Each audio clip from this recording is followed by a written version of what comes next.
Hello বন্ধুরা, কেমন আছো তোমরা সবাই? আশা করছি সবাই খুব ভালো আছো। নিত্যা নুপুর চ্যানেলের আরেকটি ভিডিওতে তোমাদের সবাইকে অনেক অনেক ওয়েলকাম। আর তোমরা দেখছো 4th ডিসেম্বরের ভিডিও। আগের ভিডিওতে তোমাদের তো বলেইছিলাম 4 তারিখ ছিল আমাদের রেজিস্ট্রি ডেটের অ্যানিভার্সারি, মানে ঠিক 6 বছর আগে এই দিনে আমাদের রেজিস্ট্রি হয়েছিল। তো সেই কারণেই ভাবলাম দিনটা ঘরে বসে না, একটু বাইরে বেরিয়ে আনন্দ করলে কেমন হয়। তো সেই কথা মতনই রোমিও আমাকে আর মিষ্টিকে নিয়ে বেরিয়ে পড়েছে। দেখতেই পাচ্ছ, মিষ্টি জানি একটু একটু করে দুষ্টুমি তো করবেই। জুতোটা খুলে ফেললো কি সুন্দর করে, টুক করে, যেন কেউ তো দেখতেই পাচ্ছে না, কিন্তু মা যে দেখছে সেটা আর বুঝতে পারেনি। তো চলো আজকের ভিডিওটা শুরু করা যাক। তোমাদের সাথে শেয়ার করি 4 তারিখ আমরা কি করেছিলাম। চলে এসেছি মেট্রো স্টেশনে। রোমিওর হাতে মিষ্টিকে ক্যারি করার ব্যাগটা রয়েছে, কিন্তু মিষ্টি রানীর আজকে সেটাতে ওঠার একটু ইচ্ছা নেই, তাই উনি আমার কোলে কোলেই যাবে। অগত্যা কী করব, চল তোকে কোলেই নিই, কোনো ব্যাপার না। আর একটু পরে না হয় ভুলিয়ে ভালিয়ে ঠিক ওটার মধ্যে ঢুকিয়ে দেবো। বেশিক্ষণ কোলে নিতে পারি না গো, কোমরে ব্যথা করে। মেট্রো স্টেশনের ভেতরে ঢুকে গেলাম, কিন্তু এ কি কত বড় লাইন! ছেলেদের লাইনটা এত বড় কেন? আমি তো রোমিওকে বলছি তুমি কখন পৌঁছবে? আমি তো মনে হয় যেখানে যাচ্ছি সেই জায়গাতেই পৌঁছে যাব তোমার চেকিং করে আস্তে আস্তে। তো যাই হোক, আমি মিষ্টিকে নিয়ে একটু একটু করে আগাই। ফাইনালি মেট্রোতে উঠলাম। আর এখানে উঠে আবার আরেক বিপত্তি, মিষ্টি এই পাশের বাচ্চাটাকে নিয়ে খেলবে, কিন্তু বাচ্চাটা তো খেলবে না, ও আবার ওকে কিসি করতে যাচ্ছিল জানো। আর এত ভিড় ছিল সেদিন মেট্রোটাতে যে ওকে রাখা খুব দুষ্কর হয়ে যাচ্ছিল। আরেক ঝামেলায় পড়লাম এই মেয়েটাকে নিয়ে। বাচ্চা দেখলেই খেলতে যেতে চায়, কিন্তু সবার কি মুড সমান থাকে বলো? আমরা যেখানে যাচ্ছি সেখানে যেতে দুটো মেট্রো চেঞ্জ করতে হবে, তাই একটা মেট্রো থেকে নেবেই রোমিওর সুইটকর্ন খেতে ইচ্ছা করলো। অবশ্য আমিও মানা করিনি, আমার আর রোমিও দুজনেরই এটা খুব পছন্দের একটা, কি বলবো, টিফিনই হয়ে যায় বলো, তাই না? ছোট্টখাট্ট একটা টিফিনের মতো, পেটটা বেশ অনেকক্ষণ ভরা থাকে। সেই জন্য নিয়ে নিলাম একটা সুইটকর্ন, আমি আর রোমিও ভাগাভাগি করে খেয়ে নেবো। তারপরে অ্যাকচুয়াল যেখানে আমরা পৌঁছচ্ছি সেই জায়গায় চলে এসেছি, মেট্রো স্টেশনে নেমে পড়েছি। বেরিয়েছিলাম বাড়ির থেকে বিকালবেলা, কিন্তু পৌঁছতে পৌঁছতে সন্ধে হয়েই গেল। বাড়ির থেকে অনেকটাই দূর ছিল রাস্তাটা। তো ওই যে মিষ্টিকে ভুলিয়ে ভালিয়ে আমি তো ব্যাগে ঢুকিয়েই দিয়েছি, আমি যে বেশিক্ষণ নিয়ে হাঁটতে পারি না। তারপরে চলে যাচ্ছি আমরা আজকে যেই জায়গার জন্য বেরিয়েছিলাম। টুকটুক টুকটুক করে আমি, রোমিও আর মিষ্টি মিলে চললাম।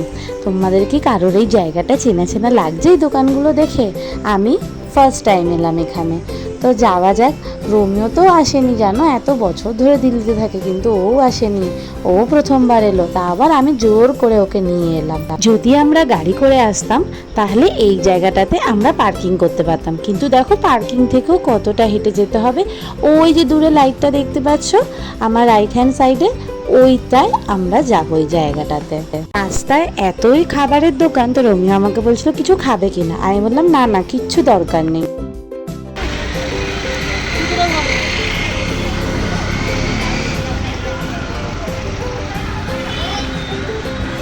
এটাই ভালো না, সাথে প্রসাদও পেয়ে গেলাম। তো তোমরা তো দেখে বুঝেই গেছো আমরা কোনো এক মন্দিরে এসেছি। হ্যাঁ, আমরা কালকাজি মন্দিরে এসেছি। আমি কোনোদিনও আসিনি, তাই রোমিওকে বললাম আমাকে কালকাজি মন্দিরে নিয়ে চলো। তো চলো বৈষ্ণোদেবী ঘুমকে আতে। মেয়ে স্ট্রলারটা নিয়ে নেবে, তোমার আর কিসের চিন্তা? চলো, যাবে? আবার বাজে কথা। কাটো, টিকিট কাটো। সত্যি অনেকটা লম্বা রাস্তা হাঁটতে হচ্ছে। আমিও প্রথমবার এলাম, আর রোমিও এত বছর দিল্লিতে থেকেও প্রথমবার এসছে। কারণ ওর একটা কথাই যে যাবো তো হেড অফিসে যাব। ওর তো বৈষ্ণোদেবী 2বার ঘোরা হয়ে গেছে, আমাকে নিয়ে এবার একবার যাবে, মানে আমাকে এখন তো মিষ্টিও আছে, তো ওর 3rd টাইম হয়ে যাবে। তো সেটা নিয়েই বলছে যে এত হাঁটছি, মনে পড়ে গেল বৈষ্ণোদেবীর কথা। আচ্ছা, এখানে পাশে পাশে সবার বাড়িও আছে।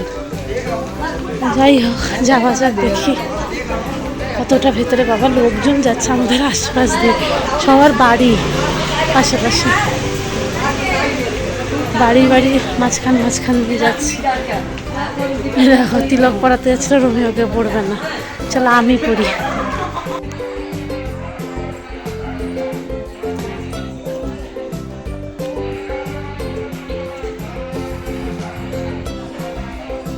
তারপর আমি এই কাকিমার থেকে টিকা পরে নিলাম, আর উনি আমার সাথে জানি না কেন খুব গল্প করছিল।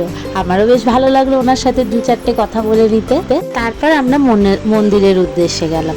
মন্দিরের ভেতরে তো ফোন অ্যালাও না, মানে ফোন তো নিয়ে যেতে পারছিলাম, বাট ভিডিও ফটো কিছু অ্যালাও ছিল না। তাই তোমাদেরকে বাইরে থেকেই দর্শন করিয়ে দিলাম।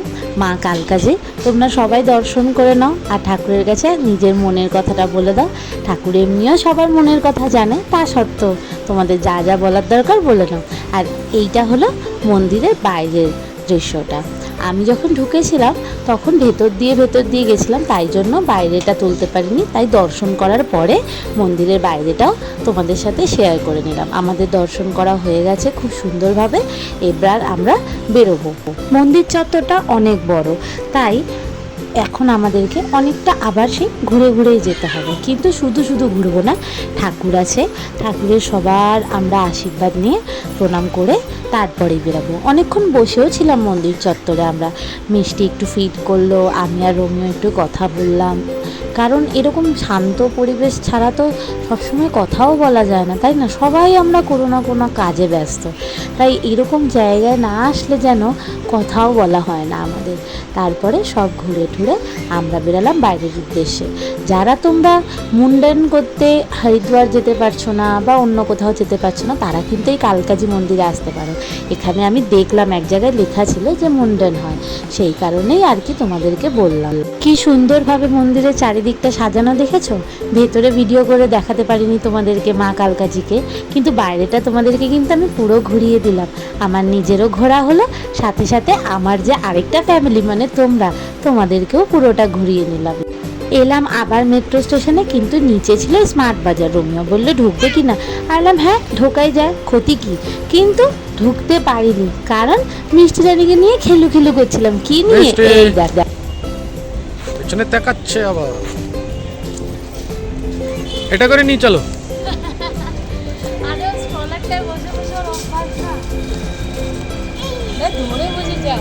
পেছনে পড়ে যাস না, মাথায় লাগবে হবে। চলো। তারপর চলে এলাম কালকাজি থেকে সোজা নিউ দিল্লি রাজীব চক মানে সেন্ট্রালে সিপিতে চলে এসেছি কেন বলো তো? ওই যে রেজিস্ট্রি ডেট উদযাপন করবো যে, চলে এলাম রোমিও আমি মিষ্টি 3 জনে মিলে পিন্ড বালুচিতে। আর এখানে এসে প্রথমে আমি একটা ড্রিঙ্ক অর্ডার করে দিয়েছি, আর দেখো কাঁসার সব বাসন দিয়েছে আমাদেরকে খেতে। প্রথমে মিষ্টিকে ডিনারটা করিয়ে দিলাম যাতে ও চুপ করে থাকে, তারপরে আমরা খাবো। বেশ সুন্দর সাজানো আছে আশপাশটা। আর প্রথমেই আমাদের মেনুতে যেটা ছিল, যেটা আমরা অর্ডার করেছিলাম, সেটা হচ্ছে ফিশ অমৃতসরি।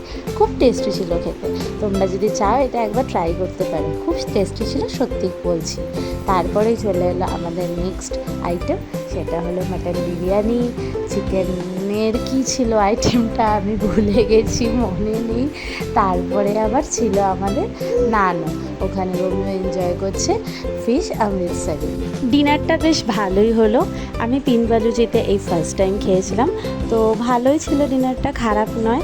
আর মাটন বিরিয়ানিটা বেশ ভালো ছিল, কলকাতার মতো না কিন্তু তাও বেশ ভালো ছিল। তো তোমাদেরকে একটু পিন্ড বালুচিটা ভেতরটা ঘুরিয়ে দিই, কেমন সুন্দর ওরা সাজিয়েছে। ডিনারের সাথে সাথে দুজন ভদ্রলোক আমাদের সকলকে এন্টারটেইনও করছিলেন ওনাদের বাজনা শুনিয়ে।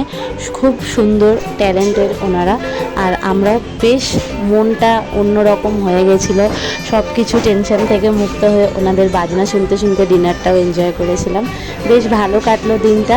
রোমিওকে অনেক অনেক থ্যাংক ইউ যে আমাকে আজকে এত সুন্দর একটা পরিবেশে নিয়ে গেছিলো। প্রথমে মা কালকাজির দর্শন হলো, তারপর এখানে এসে সুন্দর ডিনারটাও হয়ে গেল। তারপর বৃন্দাবতীকে টাটা বাই বাই বলে আমরা চললাম আবার বাড়ির উদ্দেশ্যে। যিনি ভদ্রলোক গেটের সামনে দাঁড়িয়ে আছেন, ওনার সাথে 2-4টে ফটোও তুলেছি। না তুললে হয়, এত সুন্দর করে সেজে গুজে দাঁড়িয়ে আছে বলে। তারপর বাড়ি এসে মিষ্টিকে ছটফট করে ঘুম পাড়িয়ে আমরা 2 কর্তাগিন্নি মিলে বসে পড়লাম আইসক্রিম আর এক ঝুলি গল্প নিয়ে। কি গল্প করবো বলো তো? এই সারাদিন কি হলো না হলো, কালকে আবার কি হবে, মিষ্টি কি কি দুষ্টুমি করলো, এই আমাদের গল্প। তো চলো, আমাদের অ্যানিভার্সারি ভিডিও তোমাদের সাথে শেয়ার করলাম, কেমন লাগলো অবশ্যই জানাবে। আর হ্যাঁ, যদি ভিডিওটা ভালো লেগে থাকে তাহলে একটা লাইক শেয়ার কমেন্ট করে দেবে। আর হ্যাঁ, চ্যানেলটা সাবস্ক্রাইব করতে ভুলবে না। চলো টাটা বাই বাই, খুব শিগগিরই দেখা হবে আরেকটা নতুন ভিডিও নিয়ে। সবাই খুব ভালো থেকো, সুস্থ থেকো, নিজেদের যত্ন নিও। চলো বাই বাই।